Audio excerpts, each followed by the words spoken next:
Welcome to Poor Millionaires. Today's guest is Simon French, Chief Economist and Head of Research at Panmure Liberum. We'll be dissecting the current state of the UK economy and whether the pessimistic narrative means the UK equity market is worthy of a closer look from investors. Poor Millionaires is the show for people with investable wealth of $1 to $20 million.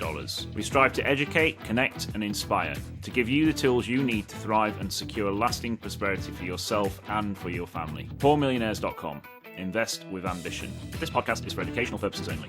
The information does not constitute financial advice or recommendation and should not be considered as such. The value of investments and any income derived from them can fall as well as rise, and you may not get back the original amount you invested.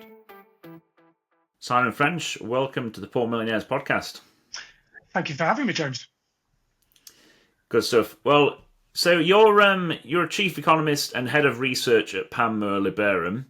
You've also spent a lot of time in the civil service at the DWP and the Cabinet Office, so you're very well placed to talk about the UK, which we're going to be doing in a minute. But just to kick off, can you give us a bit of an insight into your background, your formative influences, and what attracted you to the dismal science of economics?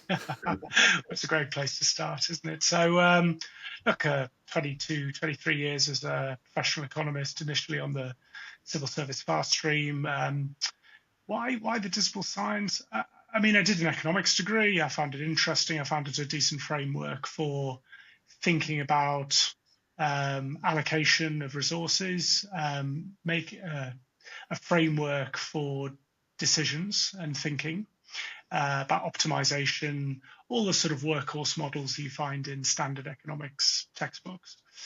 But towards the end of my university career, the impact of demographics, which I suspect we'll come on to, on markets, on public policy, triggered me to write a dissertation about the different pension systems in the UK and actually in Italy, a country in Europe, obviously with very different demographics. And that sort of piqued an interest in longevity, demographics, social trends, but also the macroeconomy, consumption, saving, that has kind of stayed with me for about 2 decades. Good stuff. So UK gilt yields have been in the news a lot recently. The UK doesn't seem to be in a great place right now. What's been driving all the volatility with gilts? Yeah, so I don't think this is purely a macroeconomic story. While there has been a slowdown in economic momentum after last year's general election, actually, if you benchmark the UK, it doesn't look like a growth outlier. It looks like a bit of an inflation outlier, and I think this is where the more durable criticism of government is at the moment, which is it has introduced some quite significant tax increases since the general election, and those have been passed through quite readily by employers, by businesses, by retailers through to end consumer prices. So you are probably in the gilt market seeing something of an inflation premium emerging, albeit that is harder to explain at the long end of the curve than at the short end. And it has been long dated yields where the most interest has accrued. And I think that is more structural. Because the UK historically has been a big defined benefit pension system. There's that word, pensions again. And of course, defined benefit pension schemes had for many, many years to match up their assets and their liabilities. And obviously, if you've got long dated liabilities, you're paying out a fixed income stream for 10, 20, 30 years. You buy a lot of long dated income yielding debt, like 30-year paper. Now, of course, DB schemes, defined benefit pension schemes, have sunset largely in accrual and increasingly in payment. So that institutional demand for long-dated UK paper, which was definitely there, has perhaps disappeared, rather quicker than some policymakers had hoped or perhaps expected. And that has meant in the secondary market, the pricing we're seeing in the 30-year at north of 5.5% looks pretty painful if the government's going to continue to issue long-dated UK gilts. So how does that compare then to other global markets then? Because I think we've seen yields rise generally across the board, haven't we, recently? So to what extent is the UK an outlier in that respect? Well, this is why I enjoy doing these kind of podcasts, because politicians will tell you it's all domestic factors. If they're in opposition, they'll blame the incumbent government. And if you're the incumbent government, you blame international factors. We saw that under the Conservatives. You see that currently under Labour. The reality is, and as I say, why these long-form conversations are better, is it gives you the opportunity to provide some credibility, some marginal attribution, if you like, to both of those narratives. And both of them are true.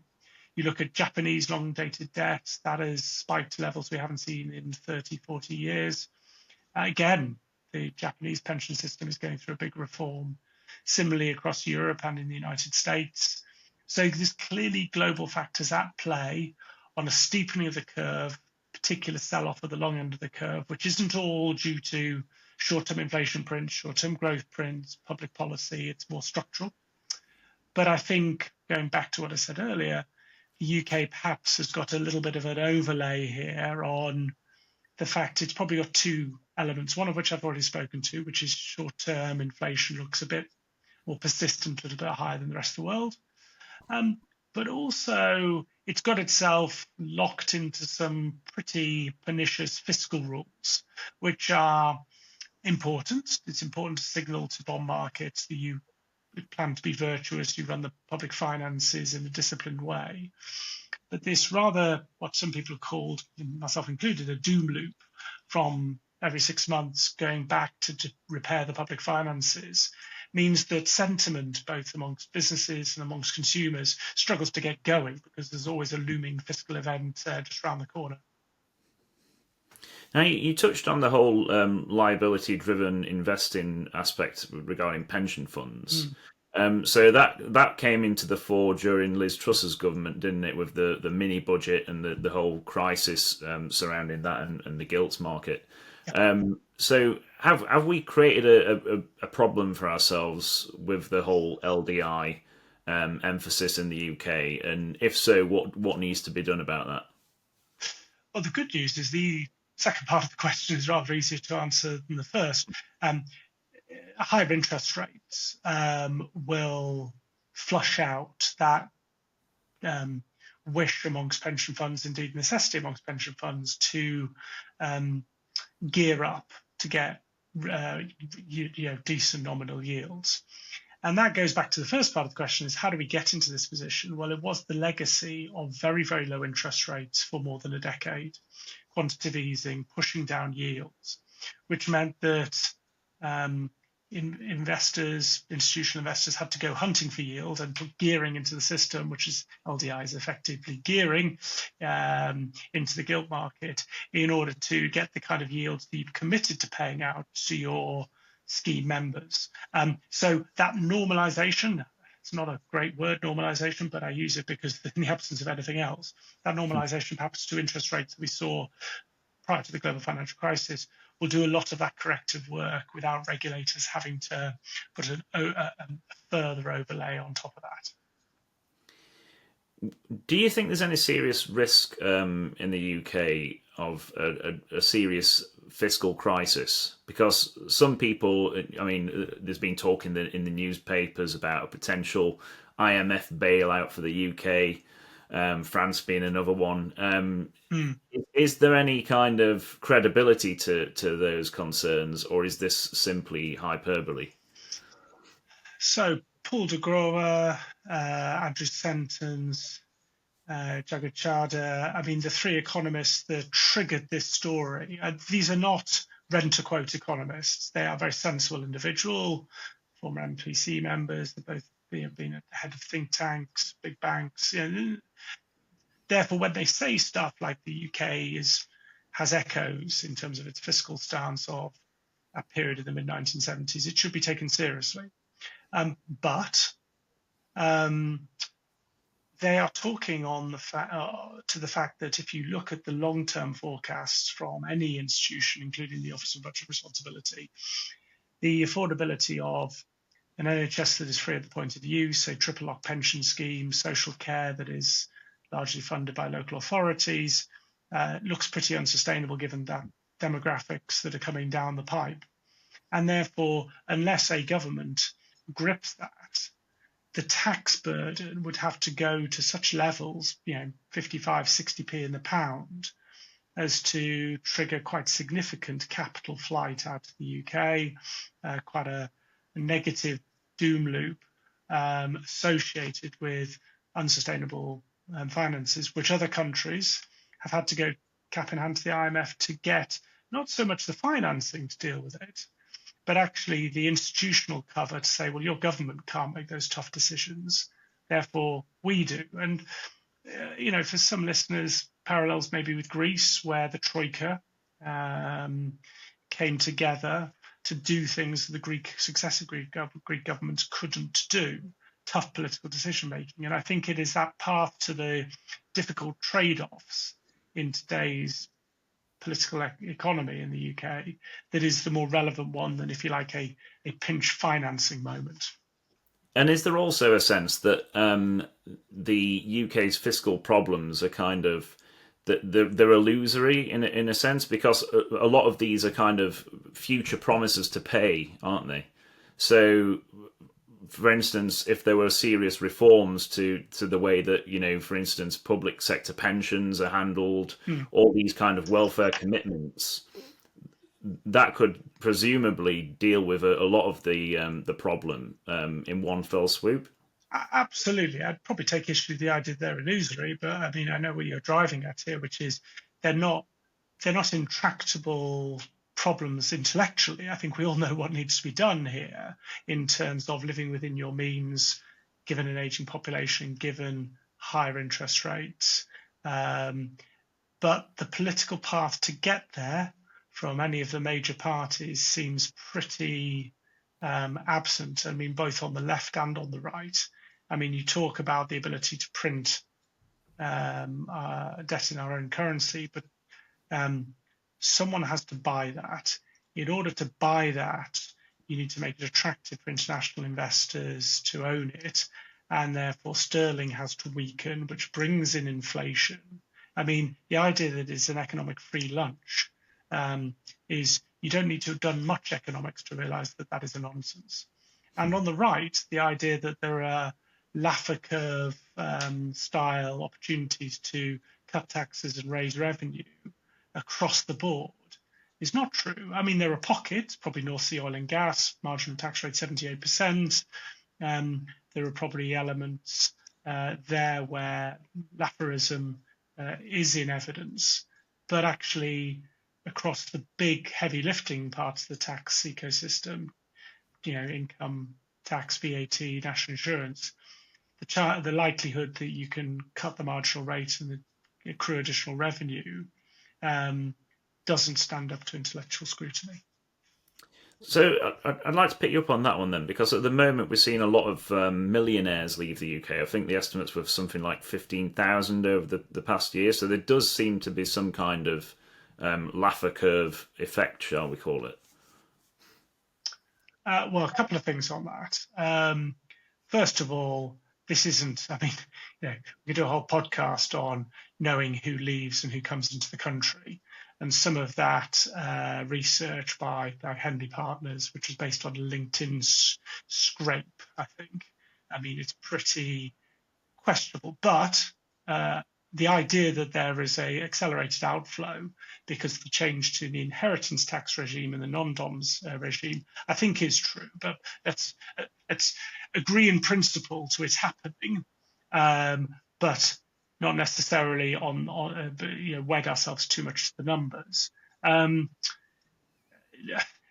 idea that non-doms, them leaving, will yield less economic revenue.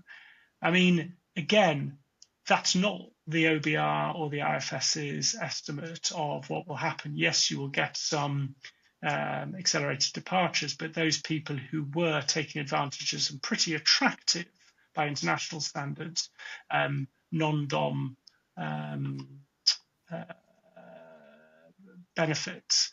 And as those benefits are attracted, it is possible that the residual base actually end up paying more. So I think I'll wait and see. At the moment, we just haven't got the data from the monthly finances of high net worth individuals to know whether that totality, whether it's a self-defeating policy, which is, I think, what we've tried. Right. So bringing all this together then, Simon, how would you characterise the outlook for the UK economy over the next 12 to 18 months? Yeah, so James, it's really easy to be pessimistic about the UK economy, but actually, in my day job at Panmure Liberum, I find myself speaking to a lot of investors who say, well, actually, the UK's just got a version of the challenges, demographic challenges, political challenges, economic challenges that the US has, that Europe has, that Japan has, and therefore, as a venue to park your capital, actually, it has one big advantage over those countries, which is the keenness of those valuations, particularly on public markets, but probably across almost all asset classes, where virtue of combination of Brexit and some quite aggressive divestment by UK pension funds, the valuations are pretty attractive right now on a cyclically adjusted P of about 12 compared to mid-teens in Europe and north of 30 in the United States. Now, again, investors challenge, well, is that just reflecting a lower growth profile for those assets? But actually, even if you can control from that, and you do something like a PEG ratio, controlling for the growth outlook of earnings, actually, again, the UK screens attractively. So the key element, here's the opportunity set, both for the politician and for the investor, is a period of stability where actually some of the stuff we've talked about in this podcast, some of those difficult decisions get addressed fiscally, and then a bit of momentum, a bit of confidence from consumers whose balance sheets are in really rather a good place in terms of their net cash positions, could unlock quite an acceleration in growth and escape that doom loop. That remains and has remained for some time the opportunity set. I guess my frustration of the last 12, 14 months is, some of the decisions the incoming government have made that job rather harder to sell to investors who are quite keen to own UK assets. So let's dig into the whole equity picture a little bit more then, because obviously the UK market as a whole has underperformed the US over the past 20 years or so. I think specifically, obviously, the US is very tech heavy, and with a lot of the price action we're seeing in markets has been driven by these big tech companies. So how would you characterise the sort of state of the UK market? Because we've got quite a lot of, I'd guess you'd call them old economy stocks in there. So a lot of oil and gas, a lot of mining, tobacco companies, and they sort of they comprise a large element of the UK market. So what is there in there to get excited about from your point of view? Well, it's important not to. I mean, while the UK is overweight in those sectors you mentioned, it's still, if you combine tobacco, oil and gas, and mining companies, it's still only about 15 to 18% of the market. So you still got the lion's share in other sectors. But you are right that if you look at the EPS performance over a 2-decade view, the UK looks like a slower growing stock market. And that's for a couple of reasons. One, hasn't got those big tech ecosystems, those platform companies that have been able to hoover up economic value, and also been pushed to some pretty significant valuations by investor inflows, which start to feed off themselves in an increasingly passive allocation model. But there's also been some self-inflicted wounds in terms of the attractiveness of really very significant and interesting UK companies being taken off the public markets and taken private, and at some quite considerable premium. And I think the government, both this government and the previous government, have noted that and started to make steps with initially the Edinburgh reforms, now the Leeds reforms, the Mansion House reforms, to try and encourage pension funds to be a bit more comfortable with UK public equity as an asset class, and also to, if you like, cornerstone the capital requirements of the UK base. Now, that's uncomfortable for some investors. A lot of investment platforms have screamed financial repression when this has been suggested. Interestingly, Donald Trump launched Trump accounts, the equivalent of the child ISA, the junior ISA. The eligible asset class can only be US listed equity. I didn't hear those same platform companies screaming financial repression at the president. I think we'll be very careful in the UK of seemingly playing by a set of rules that our major economic competitors are not necessarily playing by. That is not just a US story, that can be an Australian story, it can be a Japanese story, where they've recognised the importance of a stable base of capital for economic growth, for productivity, for wages, the type of thing that's been missing. So I think the government have got the message.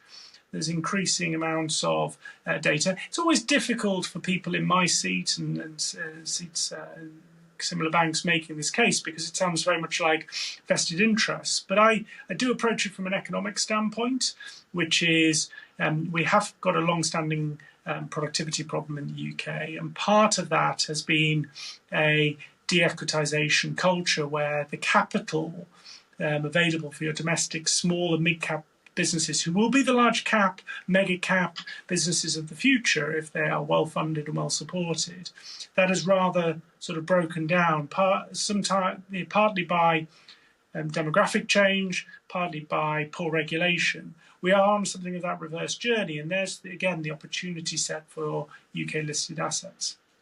So two threads I want to pick up on there. One is the fact that we've got a lot of companies being taken over, especially by US based companies. That's great. Obviously, it's nice to have an open market, and investors can make returns from those sales. But there comes a point where we're in a shrinking stock market. There are fewer and fewer constituents. Is that healthy from kind of like a fundraising perspective for the UK? And particularly, with companies choosing somewhere to domicile themselves and to list on the stock market, what would you say to that? Firstly, well, I think being agnostic on the source of capital is nice in theory. The problem is, and I think you allude to it in the second part of your question, that if you change the centre of control of the corporate entity, you potentially shift the tax base of that entity, not instantly, not overnight, but over time. And you've seen that potentially with international takeovers of some sort of very high, fast-growing marquee assets. The chip maker or chip designer would be an example of that. And I think you've got to be careful as a government that you don't say which one part of the, if you like, intellectual thinking would be we should be agnostic of where we source that capital in the UK, as open as it can be, can source capital from anywhere in the world. If there are some second-order effects, second-order economic effects of that shift of where the tax base, the country of incorporation, the country of exchange is, on the tax revenue for the public services that we all rely on. And I think we're seeing that shift, and therefore regulation will follow suit. And it has done through those aforementioned reforms. And with regard to pension funds, obviously we've seen pension funds are now allocating record lows to the UK stock market. I think it's something like 2% of UK pension funds are allocated to the UK. Obviously, a lot of investment commentators talk about home bias being a really bad thing, but in terms of the UK economy, we need a bit of that home bias to help finance our own homegrown companies.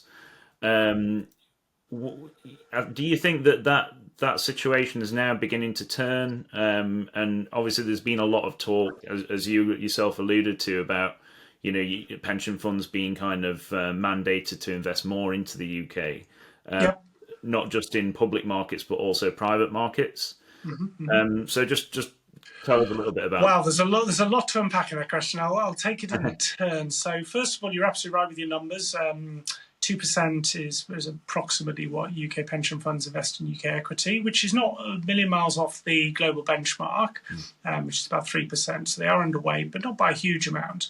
But compared to almost every other geography you look at where there's a very, very considerable home bias, the UK does look a very, very big outlier.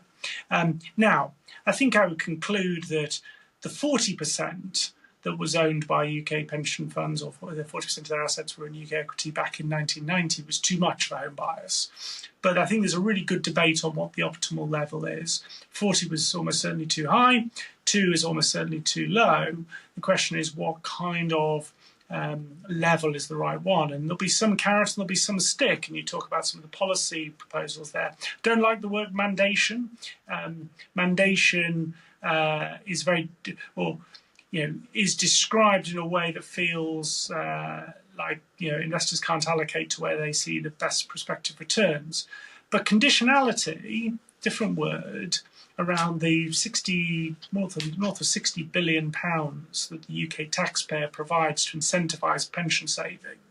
Having some conditionality on that, so it's not entirely agnostic of where that money is put, recognises that it's a two-sided impact where you allocate your capital. Yes, it has an impact on your returns, but it also has an impact on the cost of capital for the underlying entities. And if that cost of capital disadvantage for UK either listed or UK operating companies is higher, that puts the UK economy at a competitive disadvantage. So finding that bliss point is the debate. And as I say, I'm not suggesting we go back to the 1990s, far from it. The move away from such a weighting was almost certainly a good thing. Has it gone too far? Has it started to feed off itself with underperformance, underallocation, low valuations, and therefore you need to do something in terms of a catalyst to move in the opposite direction. You've seen with private markets, actually through the Mansion House Accord and the Mansion House Compact, movement towards 10% of assets by 2030 being allocated to private equity, private debt or infrastructure. It's quite interesting that regulators or governments are happy with quantitative allocations in private markets but not in public markets. But maybe we won't go there because I risk getting on my soapbox and going too far on that. But it's I think it speaks to the fact that they recognise in private markets there's an inefficiency. I think that same inefficiency could be argued exists arguably more so in public markets. What are you seeing in terms of the new up-and-coming companies in the UK? Because you're very well placed to talk about this, aren't you, with the work that you do at Panmure? Because it seems to me that the UK is a great country for innovation, but we seem to be quite poor at actually commercialising that innovation. Is that fair to say? Absolutely what I see, the university spin-outs, commercial, not just from Oxford and Cambridge, which we know about, but further afield, there is not a culture, and hasn't been a culture for many, many decades, this isn't a new development, of providing scale-up capital linked to the intellectual property that's coming out of what is UK politicians really wind me up by saying everything is global, world-beating, global leading. But actually our university sector is objectively that. And I wouldn't say the failure to commercialise it, because we've floated actually a lot of businesses that have spun out of particularly Oxford. We've just opened an office in Cambridge to support their intellectual property spin-outs. So we recognise the opportunity, and the pipeline is very, very strong. If you look at the private unicorn valuations, total market cap, the UK sits third behind the US and China in terms of its total market capitalisation. So there's definitely the raw material there. It's whether it is then making the journey into UK pensioners' assets. And therein has lied the sort of, if you like, the breakdown of the last few decades, completing that journey, allowing them to scale up, and then crucially making sure those returns come back to UK pensions. Great. So, Simon, thanks very much for your time today. And I think we've both got a vested interest in seeing the UK do well. So I hope some of the positivity what you've conveyed today does actually come to pass, and we can celebrate. Absolutely, James. Thanks very much for having me. Brilliant. Thank you, Simon. Thanks again to Simon for his time today. If you like the pod, don't forget to give us a like and a follow, and thanks everyone for listening.